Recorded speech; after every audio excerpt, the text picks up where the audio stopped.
Hey there, and welcome to another episode of the Shelldrake Files. Picture a tranquil Hawaiian morning in 1979. 5 friends set out on a simple fishing trip, laughing as their small boat, the Sarah Jo, cuts through calm, blue waters. By nightfall, they have vanished, swallowed by a sudden freak storm. For nearly a decade, families wait and wonder, the ocean guarding its secret. Then, inexplicably, the Sarah Jo reappears 2,200 miles away on a desolate Pacific atoll, carrying only a sun-bleached grave and cryptic clues. What happened to the 5 missing men? How did their boat drift across the open ocean to one of the most remote islands on Earth? And who, or what, laid the lone crewman to rest under a makeshift cross? This is the chilling unsolved mystery of the Sarah Jo, a tale of paradise lost at sea, eerie discoveries, and theories as deep and uncharted as the Pacific itself.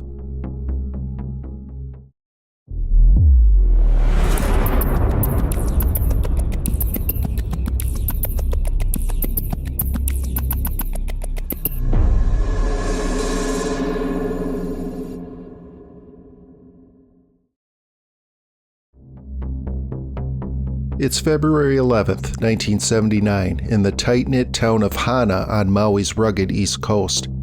The 5 crewmen of the Sarah Jo, 38-year-old Benjamin Kalama, 31-year-old Peter Hanchett, 27-year-old twin brothers Ralph and Robert Malachini, and 26-year-old Patrick Wosner, joined by their friend 27-year-old Scott Moorman, are all experienced watermen.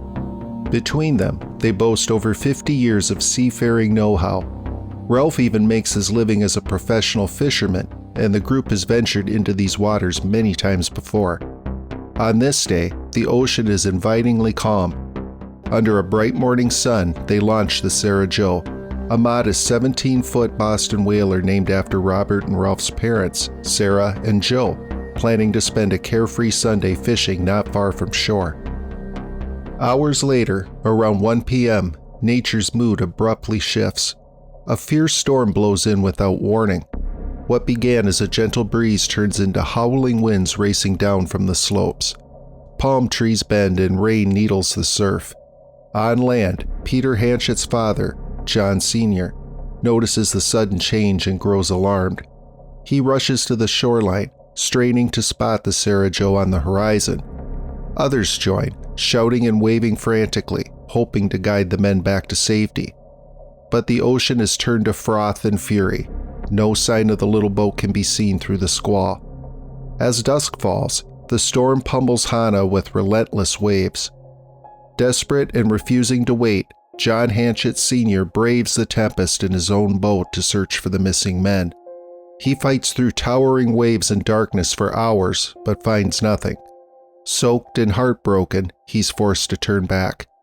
By first light on February 12th, the Sarah Jo and her crew have vanished. At daybreak, an intensive rescue operation swings into action. The U.S. Coast Guard and local volunteers coordinate air and sea searches across an ever-widening radius. Marine biologist John Naughton, who happened to be in Hana and had joined the initial shoreline search, lends his expertise and vessel to scour the nearby channels. But the task is huge. The Sarah Jo's hull is painted light blue, nearly the same color as the surrounding ocean, effectively camouflaging it from above. Even trained rescue pilots have difficulty distinguishing a capsized boat from the whitecaps. For 5 agonizing days, Coast Guard cutters, helicopters, and small boats combed 73,000 square miles of open sea around Hawaii, an area roughly the size of the state of Washington. From the shoreline of Hana to far beyond Maui's Hana Bay, search teams find no debris, no oil slick, no distress call, nothing at all. It's as if the Sarah Jo simply slipped off the edge of the world. By the 5th day, February 16, 1979, official search efforts are reluctantly called off. The Coast Guard's exhaustive patrols turn up no trace of the boat or the 5 men. Hana's close-knit community is devastated. In the weeks that follow, heartbroken family members and friends continue to patrol the beaches on foot, hoping that some piece of the Sarah Jo might wash ashore. They scan endless driftwood and seaweed for any clue, but the Pacific keeps its secrets. Not a single clue surfaces. Eventually, even the most determined volunteers have to bow to reality and suspend the hunt. 5 beloved sons of Hana are simply gone. As the months turn into years, memorial services are held and the men are presumed dead, but whispers of what might have happened swirl around Maui. Could they have been pulled out to deeper sea past where anyone searched?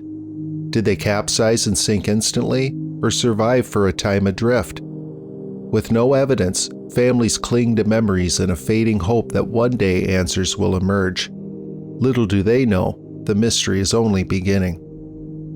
9.5 years later, an almost unbelievable twist unfolds. September 9th, 1988, nearly a decade since that storm. John Naughton is thousands of miles away on a wildlife research expedition in the Central Pacific. He's aboard a vessel surveying marine habitats in the remote Marshall Islands, a vast archipelago dotted with tiny atolls and lagoons. On this day, Naughton's boat approaches a deserted speck of land known as Taongi Atoll, an uninhabited coral ring near the fringe of the Marshall Islands chain. Taongi is extremely isolated, so remote, in fact, that it was once considered as a site for nuclear bomb tests and has no permanent population. As Naughton scans the bleached shoreline of Taongi, something unexpected catches his eye. A small boat, battered and weather-worn, wrecked up on the coral sand beyond the high tide line. Stepping ashore, Naughton and his team approach the ruined craft. Its fiberglass hull is cracked and eroded by years of sun and salt. Faded on the side, they can just make out a registration number beginning with HI, the code for Hawaii. Naughton's heart skips a beat. Could this possibly be the Sarah Joe? He notes the number in the boat's details, hardly daring to believe it.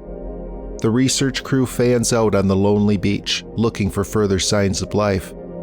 About 60 yards inland from the water's edge, amid scrubby bushes, they stumble upon something eerie and poignant, a makeshift grave. In the thin coral sand lies a mound of rocks marked by a driftwood cross. Protruding from the stones is a fragment of human jawbone, bleached white. Naughton's team stands stunned. A wrecked Hawaiian boat and an unmarked grave on a deserted Marshall Islands atoll. The coincidence is almost too strange. Unsure if this grave is connected to the boat or a relic from some other tragedy, Naughton chooses not to disturb it. The crew carefully documents the scene, then radios the Coast Guard with the Hawaiian registration number they found. They leave the forlorn atoll as quietly as they arrived, the mystery now reignited. When the registration number is traced, confirmation hits like a thunderbolt. The wreck is indeed the long-lost Sarah Joe. Almost 10 years after vanishing in a storm off Maui, the little boat has somehow drifted over 2,000 miles west, ending up on Taongi Atoll in the Marshall Islands. With this identification, the shallow grave is immediately exhumed by authorities. Inside, they find a partial human skeleton. Dental records soon give a bittersweet answer. The remains belong to 27-year-old Scott Moorman, one of the 5 Hana fishermen. Scott, who had been the oldest of the group of friends aside from Benny, was now the only one of the missing men to be found. The revelation sends shockwaves through the families back in Hawaii. After years of nothing, now they have proof that at least one of their loved ones made it somewhere. Yet the manner of discovery raises more questions than it answers. The news of the discovery was like opening up a can of worms, recalls Michael Wosner, brother of Patrick Wosner. How and why did the Sarah Joe drift intact all the way to a Marshall Island atoll? When did Scott die, and how did he come to be buried so neatly? And hauntingly, where are the other 4 men? As investigators piece together the scene on Taongi, they uncover puzzling clues that deepen the mystery. The makeshift grave holding Scott Moorman's remains was crafted with care. Coral rocks piled into a burial mound, a simple wooden cross planted at the head. This suggests that someone found Scott's body and chose to bury him. But who? and when. Taongi Atoll is uninhabited and seldom visited. Adding to the mystery, something odd was interred with Scott's bones. Searchers describe finding what looked like a small stack of paper, like a blank notepad, interleaved with thin sheets of aluminum foil. The papers were deliberately buried alongside the remains. At first, this bizarre paper and foil find baffled authorities. Some wondered if it was a coded message or even an improvised electrical device. Eventually, experts and locals realized these items bore a strong resemblance to joss paper, also known as ghost money or spirit money, used in Chinese and other Asian burial traditions. In such rituals, paper squares with precious metal foil are buried or burned as offerings to ensure the deceased has good fortune in the afterlife. This clue was a critical insight. It hinted that Scott's body might have been found by Chinese or Taiwanese fishermen who sometimes roam these remote waters.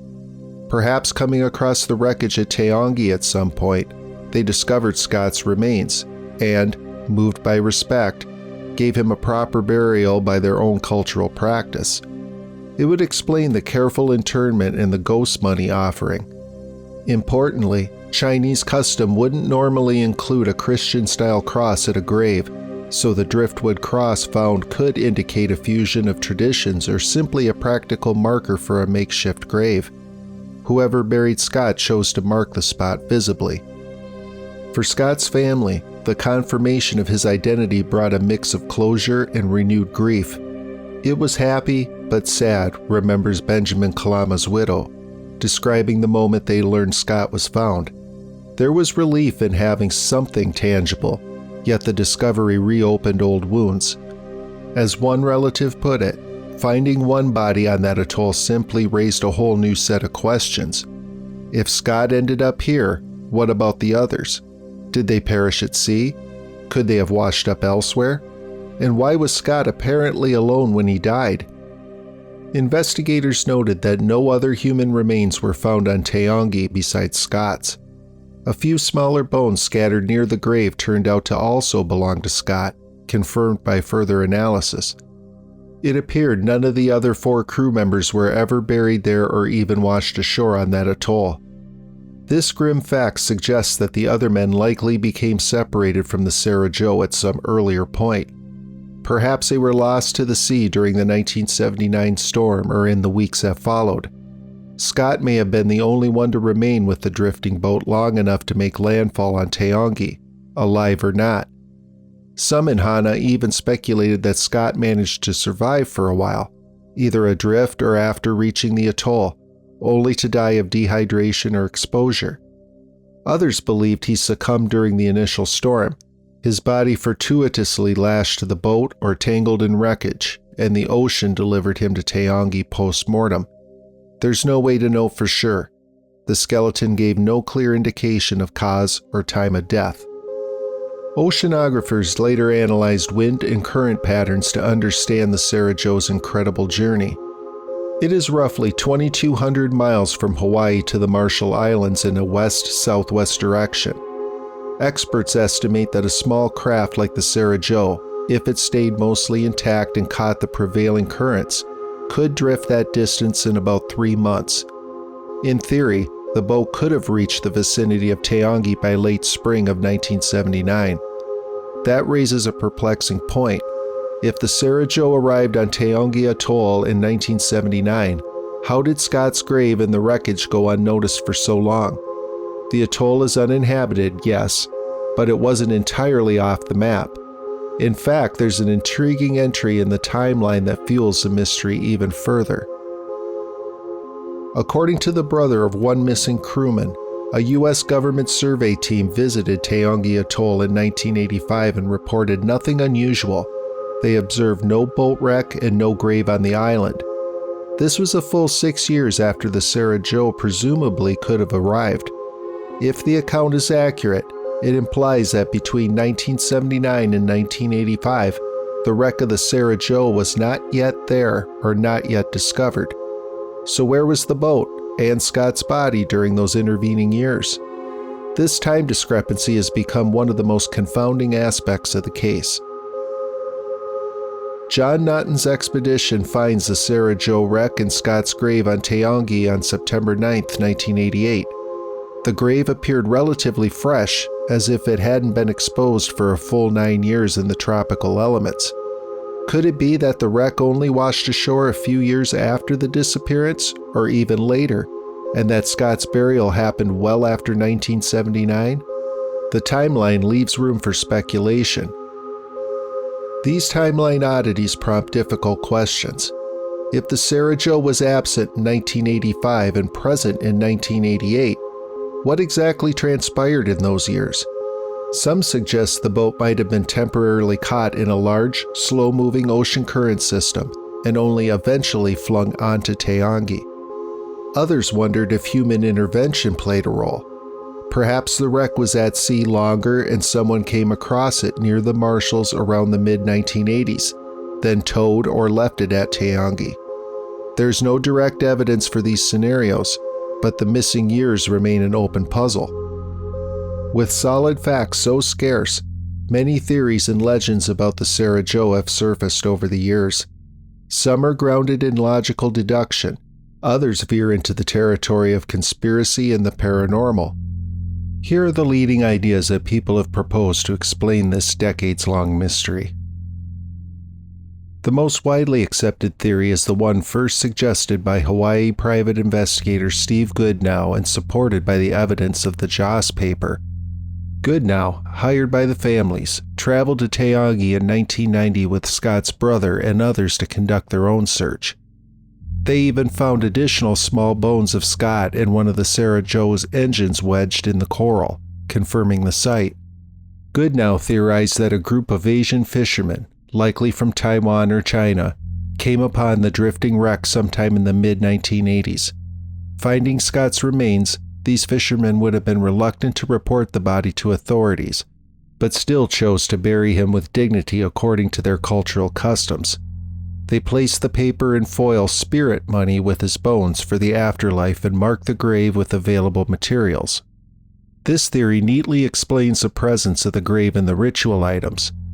It casts the unknown fishermen as compassionate Samaritans who, despite operating outside legal channels, couldn't just leave a discovered body exposed to the elements. It also might explain the timing. If those fishermen encountered the Sarah Jo years after 1979, it could account for why the 1985 survey saw nothing. Perhaps the boat had not come ashore yet or was not noticed until those fishermen arrived. While unconfirmed, this scenario is plausible and even heartening in its humanity, as several locals noted. One commenter said that if true, they did a lovely thing by burying him. Even if their culture was different, the intention was the same.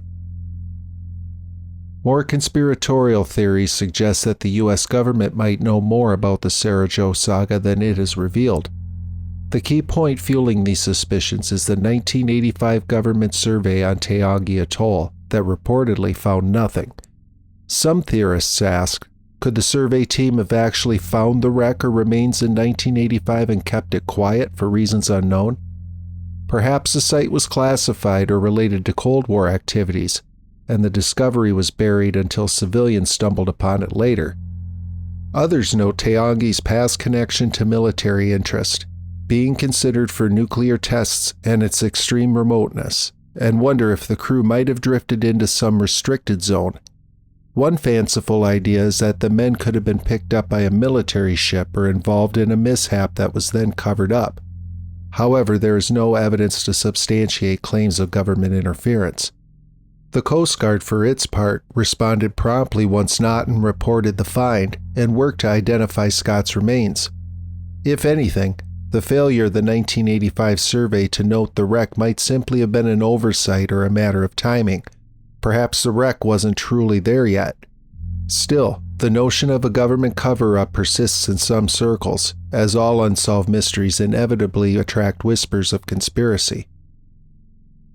Given the strange timeline and the ocean's reputation for legendary phenomena, a few have speculated about more unearthly explanations. These range from the idea of a Pacific Bermuda Triangle situation to even more exotic scenarios. Did the Sarah Jo pass through some unknown portal or anomaly, re-emerging years later? Was the boat somehow adrift unseen for nearly a decade, almost as if in a ghostly limbo before washing up at Taongi? Such theories are certainly not supported by any scientific evidence, but they reflect the human impulse to explain the unexplainable. The abrupt, eerie nature of the boat's reappearance, like a ghost ship delivering a lone skeleton, lends itself to supernatural storytelling. In truth, the Sarajevo's journey, while extraordinary, can be explained by natural forces such as currents, storms, and perhaps human help. Yet locals in Hawaii have their own spiritual take. The men's families, rooted in Hawaiian culture, sometimes speak of the ocean's spiritual significance and the possibility that something larger was at work in the men's fate. These aren't time warp theories per se, but they do imbue the story with a sense of mysticism that the Pacific Ocean chose when to give Scott Moorman back, leaving us to wonder about the others.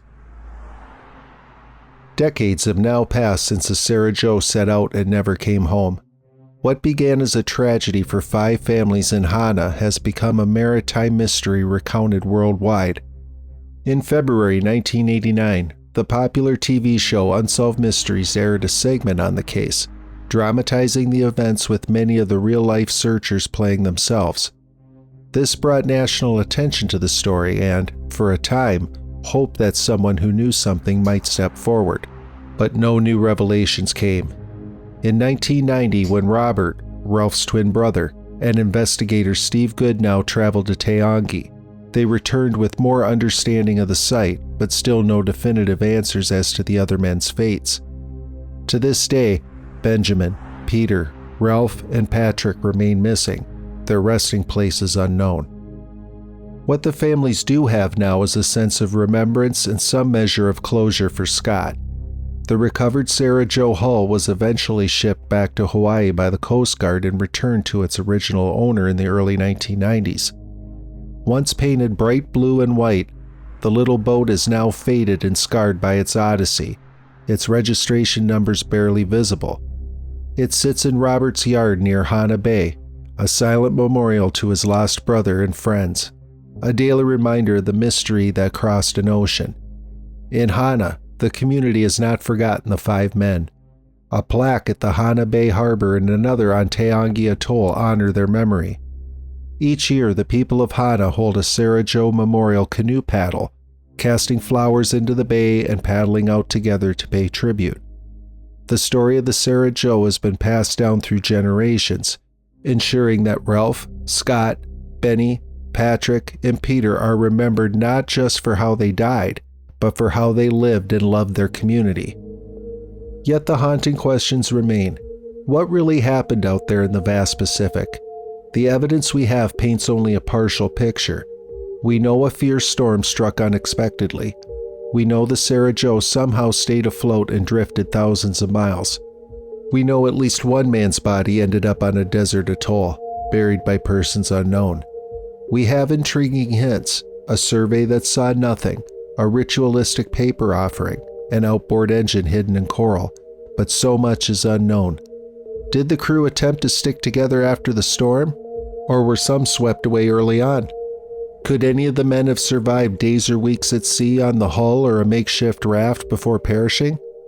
If Scott Moorman was alive as the boat reached Taongi's reef, one can imagine his last moments on that lonely shore. In the end, the Sarajevo mystery lives on because it sits at the edge of knowledge and conjecture. It reminds us of the ocean's vastness and the limits of human understanding. In Hana, some family members say they've found peace, believing that their loved ones became one with the sea, part of something larger and more spiritual in nature. Others still ache for answers that may never come. The Sarajevo tale continues to fascinate and disturb, a modern maritime mystery filled with tragedy, coincidence, and the faint hope that perhaps someday another clue will surface from that great blue expanse.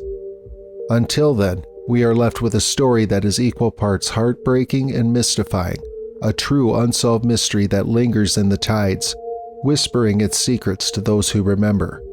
40+ years later, the sea has yet to give up the rest of the story of the Sarajevo.